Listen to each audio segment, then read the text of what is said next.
Emily and I chose to explicate Because I Could Not Stop for Death by Emily Dickinson. Because I could not stop for death, he kindly stopped for me. The carriage held but just ourselves and immortality.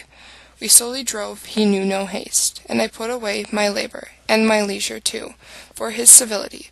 We passed the school where children strove at recess in the rain. We passed the fields of grazing grain, we passed the setting sun. Or rather, he passed us.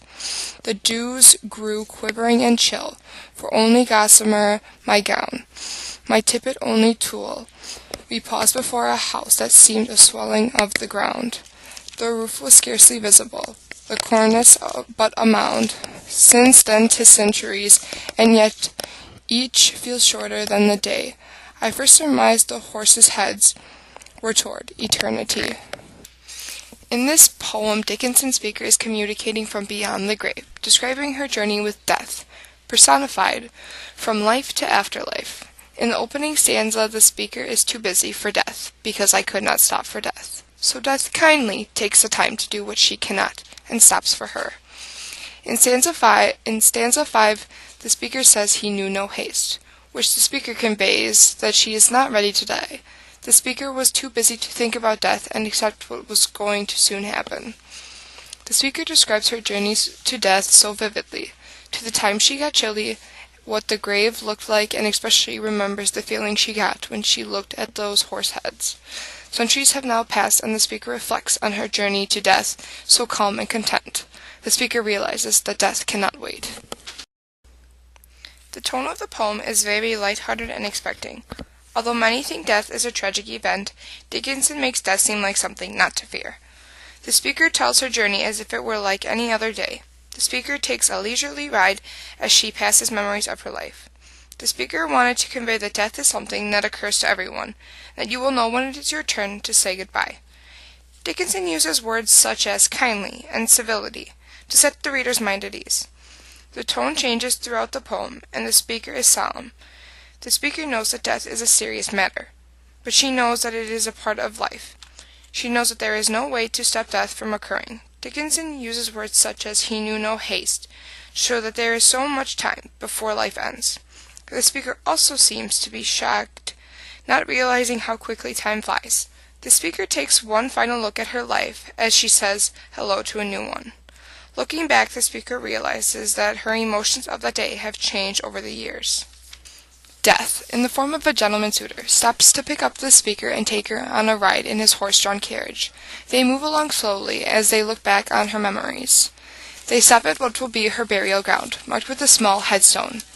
In the final stanza, we find out the speaker's ride with death is far from over, and her ride to eternity has just begun.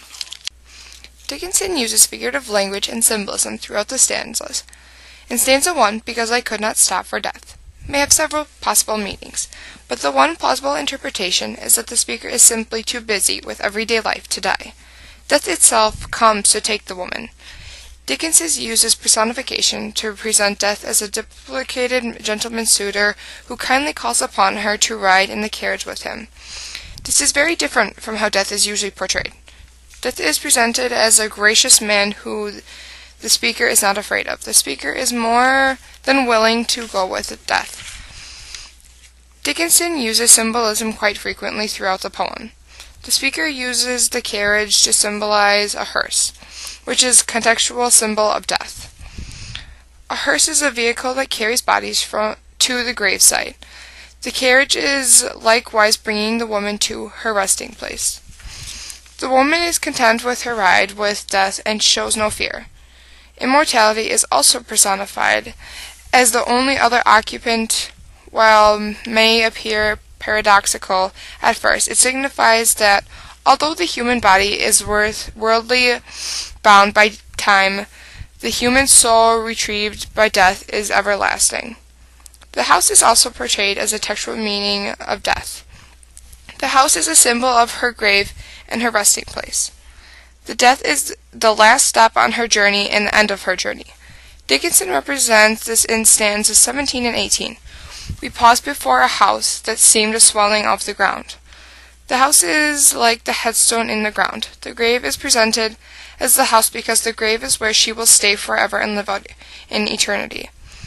The poem slowly comes to an end as she explains to the reader that she died centuries ago.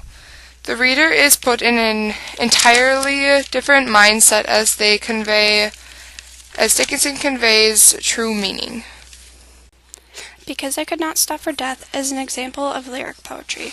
Lyric poetry focuses on the deep feelings or emotions of the poet rather than telling a story. It has a certain musical rhythm to it. The poem has a total of 24 lines and is divided into quatrains, which are stanzas of 4 lines each.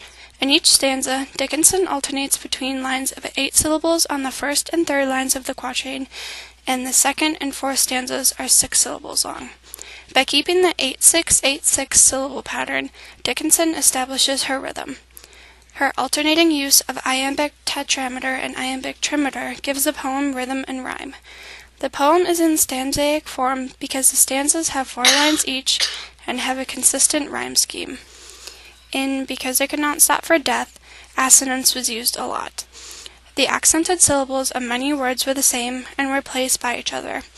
For example, in lines 5 through 8, the words haste, had, away, and labor all have long A's in them, so they all make the same sound. We also found repetition.